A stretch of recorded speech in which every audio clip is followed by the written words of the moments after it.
Outstanding. We do feel that we have the best outfield in the big leagues. The effort by Mookie on the ball at the wall, the effort on the Tony Kemp ball down the line, and then Benny taking a chance there.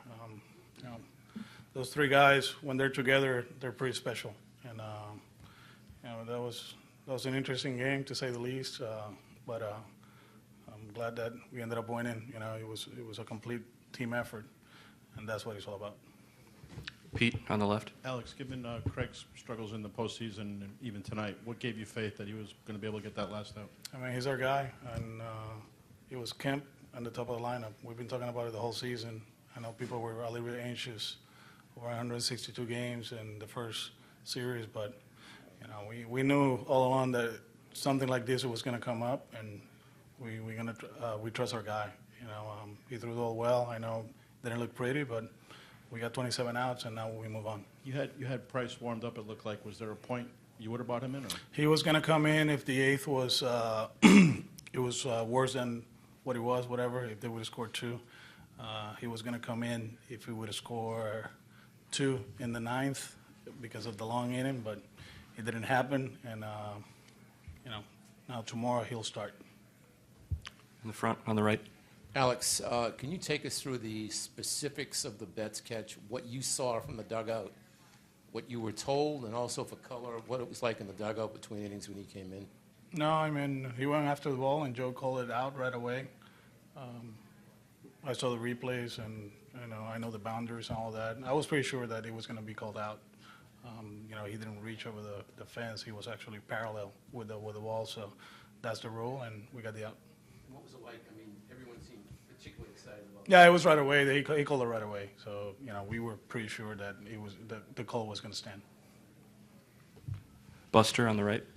Alex, describe your emotions through the Bregman at bat at the end and what you saw from your where you were. I mean, we've been attacking Alex, you know, to the edges of the strike zone, and he's put some good swings on it. He's been patient, and you know, he attacked a pitch up in the zone, and you know, he didn't barrel it, and Benny had a great jump. The way that game was going, after Josh made the play in right field, I knew something interesting was going to happen in that inning, and Benny took a shot, had a great jump, and you know, he got it. You know, and now we are 3-1 against a tough team. We know who we're facing tomorrow, but you know, see what we got tomorrow and see what happens. Mark in the front. How big has Brazier been for you this postseason? Another 5 outs today after you get a short outing from your starter? Yeah, he's been amazing for us. It's a great story. Everybody knows about it. You know, he was our closer in spring training at one point, and I still remember when he came in his first game this year. It was a 4-0 game. He comes in, and I told the guys, I said, "Hey, man, this guy's good." You know, they didn't even know who he was. They leave early in spring training and attacks the zone, gets swings and misses in the zone. You know, expands it, and that was another guy that, you know, we knew in October he could give us multiple innings, more than 3 outs, and tonight he was outstanding. Also, have you just gotten to the point where you expect Jackie to come up with a big hit every time he's out there? No, I'm very proud of him. What he's done in the second part of the season and what he's done tonight in this series is amazing. He keeps working on his craft. His swing, he understands now. He's staying through the ball, hitting the ball in the air. There's no more hitting line drives into the shift. Now he hits the ball in the air. He's giving himself a chance. And like I said last night, all credit goes to him. He was the one that he found it, and he's staying with his process, and he's doing an outstanding job. Scott on the left. I remember from last series, you said Sale kept trying to plead his case, so how much do you think he'll try to do that tomorrow for just an inning, and would you consider it in any fashion? Who, Chris? Yeah. No, not tomorrow. No chance? No chance. Okay. On the right. What's the feeling now that you're on the brink of reaching the World Series and eliminating the defending champs at the same time? No, I mean, we know we were 3-1, but they're a good team. They came back last year against the Yankees.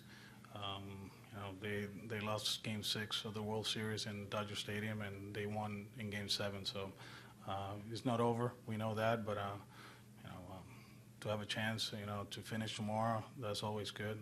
We're just gonna show up tomorrow, get the information, play hard and see what happens.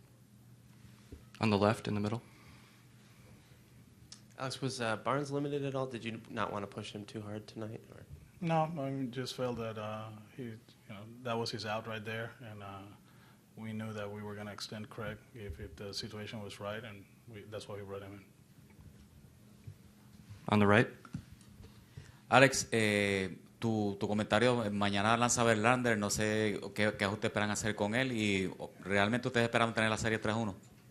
Sí, nosotros esperamos, la meta siempre ha sido ganar la serie y sabemos que estamos jugando enfrente de un tremendo equipo, pero nosotros también consideramos que somos muy buenos. Ha sido una serie bastante batallada y venir aquí y ganar 2 juegos en Houston es gratificante, pero todavía tenemos un chance de ganar 3. Verlander, uno de los mejores, no solamente este año, sino en la historia del béisbol. Sabemos lo que él hace, es cuestión de batallar mañana, poner buenos turnos y ver lo que sucede. Evan, in the middle. Were you thinking interference right away, and do you think they applied the rule properly?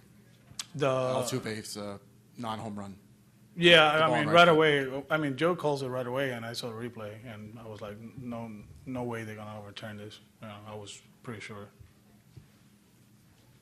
On the right, in the back. Alex, how do you explain the knack for the 2-out RBIs? You had 7 tonight, 16 in the past 3 games. I even mentioned it on the broadcast. We play in an era that you hit 210, you hit 35 home runs, and driving 70 and is acceptable. And our guys, they put the ball in play. They take pride of that. When you put the ball in play, good things happen. I understand that sometimes a strikeout is just an out, but there's certain situations that you bird off trying to put the ball in play and see what happens. And we've been doing that throughout the year. We've been pretty good with men in scoring position, but I think it's because they do put the ball in play. Time for just a couple more. Mark in the front. Alex, I don't believe Price has pitched on short rest this year. What gives you the confidence that he's going to be able to go out and do his normal job? Well, I had confidence of him coming in tonight in a tight game, so we're good with him. I mean, he's prepared. He understands what's going on. He understands that Chris can go tomorrow, and he's ready to take the ball. Oh, yeah, I was just kind of going back. I got a good jump on it, and I was pretty positive I was going to be able to catch it. But as I jumped and went over, reached my hand up, I felt like somebody was kind of pushing my glove, out of the way or something, and I got to see a little bit of the replay, and I guess they were going to catch the ball and push my glove out of the way. So I didn't know it was called an out. So that's why I got it and threw it home, but I guess he got the call right. Just one last question. Did you happen to glance back up there for the rest of the game, or did you just play position? No, I just played my position. I mean, you hear people talking stuff, so I turn around and smile at them. But other than that, I just played the position. On the right. J.D., what does it mean to you to be on the cusp of advancing to the World Series and eliminating the world champions? Huge. We knew this was going to be a tough fight coming in. I think you have 2 really good, very equal teams. And we knew that it was going to be a challenge and a fight. And to be so close like this is, it's huge. And it's an opportunity that we have to take advantage of. In the back, on the right. Mookie, were you surprised that Joe called that interference? And as they showed the replays on the video board, were you expecting them to keep the call the same? I don't think I was surprised because I knew I was going to catch it. So I guess you could say I was kind of surprised that I've never seen or been a part of a play like that. So I guess, yeah, you could say I was kind of surprised he made the out call. And as I watched the video, it's like he got it right because, I feel like it was going to my glove for sure. Tyler, on the right. As he hit it, did you think you were going to get as close as you did? I mean, did you think all the way off the bat that's a ball you can catch? No, that was a ball I could catch. I'm 100% positive I was going to be able to catch that one. Yeah. Also, the outfield defense, you guys, in general, I mean, all 3 of you all year long, but how much pride do you 3 take in that defense? And if you could comment a little on Andrew's play at the end. We take all the pride in the world. It wins games like it did today. It's just one of those things where it just takes effort. And, we're all some athletes that give effort. And J.D. wants to be a part of us, but we told him Yeah, I was about to say 4. You said 3. There's 4 of us. But yeah, we got some guys that go out and just go out and make sure we take care of the defense at least. Scott on the left. Mookie, do you think that there should be some separation between fans and the wall so you can make a catch like that, and also for safety purposes for you in case someone knocked your arm or something? No, I think it's just part of the game. Just one of those things where it didn't happen often. So, it's just a great fan experience. We can kind of interact with the fans, with them being close to, good and bad ways. So, it's just one of those things where it's just a freak accident. And then for J.D., Alex talked about the fact that like this is a league now where someone can hit 40 home runs and hit like 200, and you can be rewarded for that. So especially for you two guys like hitting 300 plus, I mean, how much of a statement does that make in a postseason, and also just being good for the game in general to make contact for you guys to win, but also for entertainment purposes? I think our lineup, and especially me and Mook, I think we take pride in hitting the ball, and considering ourselves hitters first and sluggers second. As far as, the entertaining part of it, that's debatable. That's something you can argue, and what's more debatable, home runs or singles, What do people want to see type deal? But that's a different topic. But as far as for us, I mean, I know we take a lot of pride in, preparing, game planning, and going out there and, being hitters. In the front, on the right. Mookie, since it's impossible for the rest of us to fathom what it's like to make a catch like that, can you see the eyes of the fan when you're that close? Can you see him? Do you have a mental image in your head right now? And also, could you physically feel your glove being pushed? No, I can't see. I don't exactly know what you mean, but can I see like the You're reaching up there. Oh, no. My eyes are like locked on the ball, so I can't really see anything kind of going on. But I definitely felt like somebody pushed my glove out of the way, because it may not have been on purpose, but definitely it definitely happened, and I was pretty positive that ball was going to my glove. On the right. Yeah, Mookie, when Tony hit that single down the right field corner, what was your reaction when you saw him take off for a second, and how would you rate that of all your throws? That's probably in the top three of my throws for sure. I didn't even see him going to second. I kind of knew off the bat he was going to go to second. It was just I had one of those plays where I practiced so many times in spring training, and it just came in the game. Coley in the middle. Actually, I was just about to ask about that play. You mentioned it takes effort, to make some of these plays here in the postseason. Just kind of walk us through that play, as it pertains to just taking that kind of effort. When it was hit, I think that's where a lot of the separator, when it's hit, your route to the ball and your effort getting to it, you have to be sprinting full speed. A lot of guys kind of jog after it and just let it be a routine double. But I think us especially our outfield, we try and make those type of plays. That's why we have some Gold Glove candidates for sure. And I think that's where one of those things where you just go out and you practice it so much in spring training, and it kind of throughout the season too. It's just a matter of it showing up. Far right. Okay, it's Lei from Tencent, China. And when you saw Benintendi made that catch, what's come to your mind the first time at that moment? Joy. Joy. We were going crazy. Obviously, it was an incredible catch at an incredible time, so it was huge.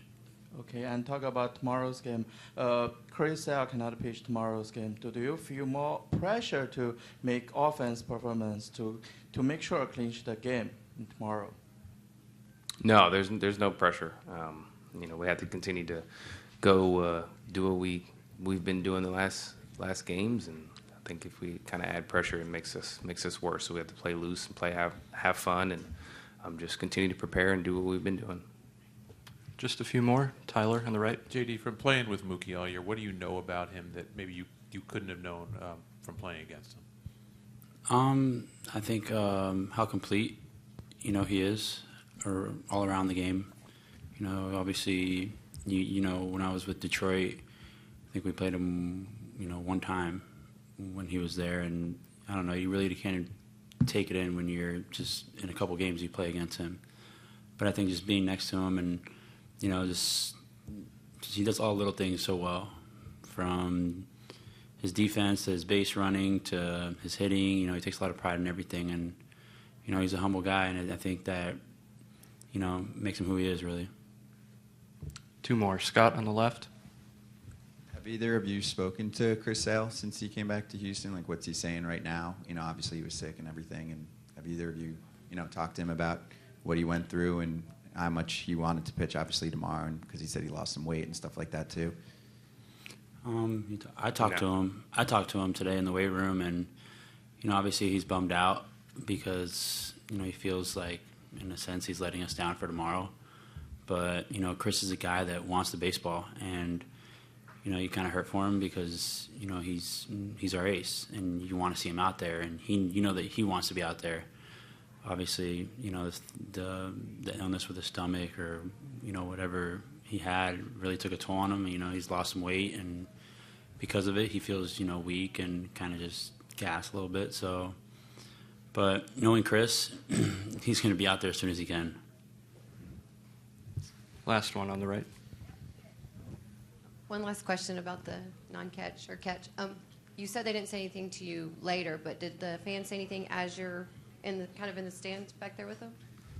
I don't know. As the play's going on, I kind of shut everything out, kind of focus on what's kind of going on. And when I saw the ball come back in, I had to just make sure I got it and threw it in so nobody scored or whatever. And then that's when I saw Joe call him out, and I was kind of happy about it.